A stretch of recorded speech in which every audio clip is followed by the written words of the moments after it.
Ladies and gentlemen, 42 seconds of the very first round. We have a winner by knockout, and now the WBO Oriental Bantamweight Champion, Raymart Gabalio. So, ating napanood ang laban ni Raymart Gabalio. So, nakita nyo naman kung paano niya itinumba sa 4 na suntok lamang. 4 na suntok lamang. Isa doon, ang jab lang. At saka yung kombinasyon niya 3 beses, no?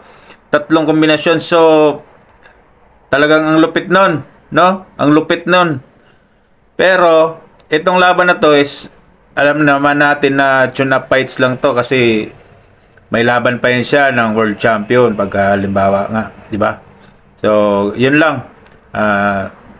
Buti hindi Japanese yung nakalaban. Alam na natin kung anong mangyayari. Pero siyempre credit sa Raymart Gabalio.